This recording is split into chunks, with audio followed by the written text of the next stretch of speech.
మీ అనుభవాన్ని ప్రభుత్వంతో పంచుకుంటే ఆ సమస్యని తక్షణమే పరిష్కరించే బాధ్యత ఈ ప్రభుత్వం తీసుకుంటుంది.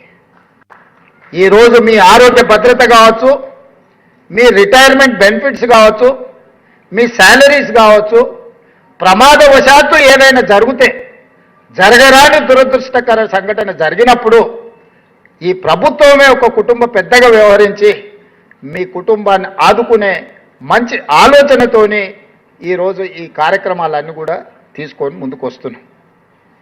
ఇక ఇవన్నీ చేస్తూనే మళ్ళీ అవ్వంగానే మా ముజీబో లేకపోతే శ్రీనివాసో లేకపోతే జగదీశో పోయేటప్పుడు చెప్తాడు, అన్నగా పిఆర్సీ ఉండే మళ్ళీ గాడాని సంగతి ఏంటి,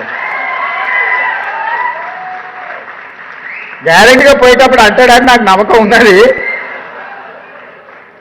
తప్పకుండా మా ఉప ముఖ్యమంత్రి గారికి నేను సూచన చేస్తున్నా, దానికి సంబంధించి కూడా మనం ఇచ్చిన మాట ప్రకారం ఆ మాట నిలబెట్టుకోవడానికి మనం ఖచ్చితమైన ప్రయత్నం చెయ్యాలి. వాళ్ళ విశ్వాసాన్ని మనం నిలబెట్టుకోవాలి.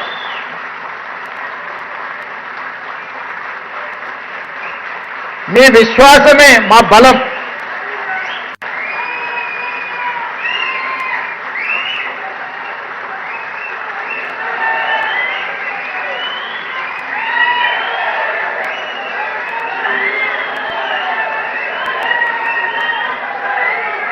మిత్రులారా, నా ఇంకొక విజ్ఞప్తి,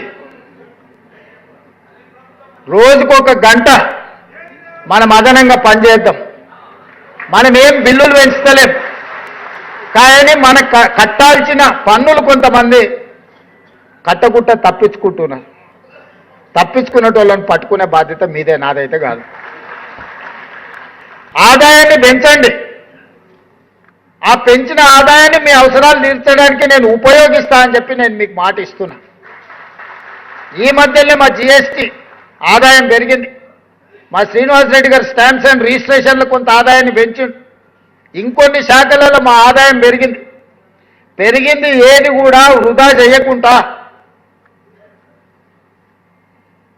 ప్రభుత్వ ప్రతినిధులుగా మీకే వాటిని ఖర్చు పెడుతున్నాం.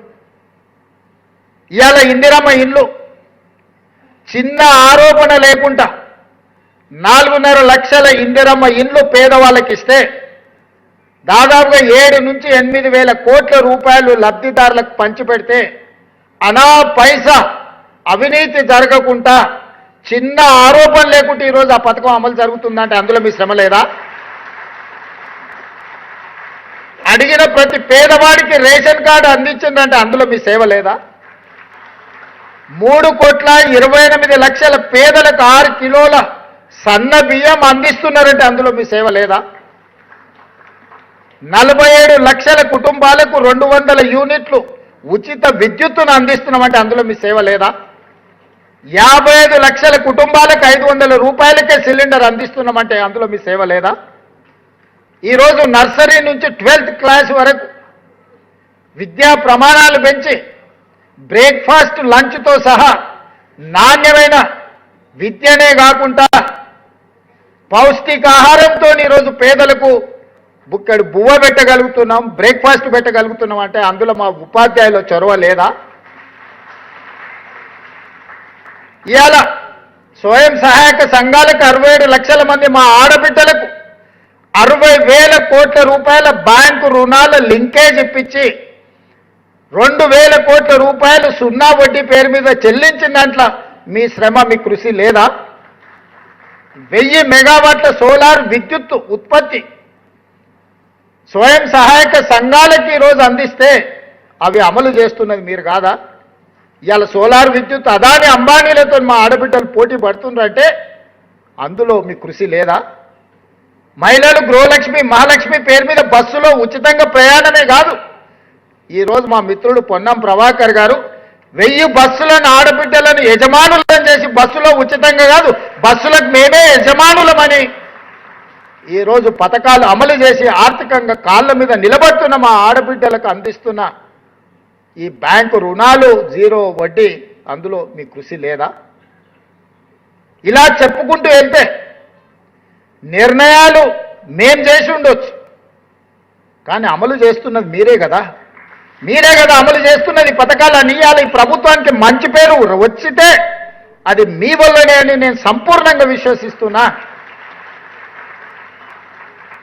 తిరిగి రెండోసారి మళ్ళీ ఇక్కడ నిలబడి మీకు ఒకవేళ సేవలు అందించాల్సిన పరిస్థితి వస్తుందని నేను విశ్వసిస్తున్న. దానికి కూడా మీరే వారధులు, మీరే సారథులు.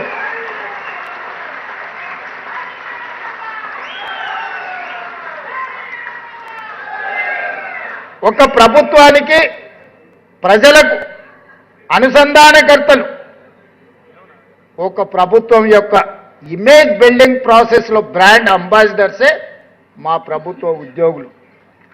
మా ప్రభుత్వ ఉద్యోగులు అర్ధాకలితోనో బాధతోనో సమస్యల వలయంలో చిక్కుకొని వడ్డించే మా ప్రభుత్వ ఉద్యోగి ఆకలితోని ఉపాసం మండితే పేదలకు సంక్షేమాన్ని ఏ విధంగా వడ్డిస్తాడు?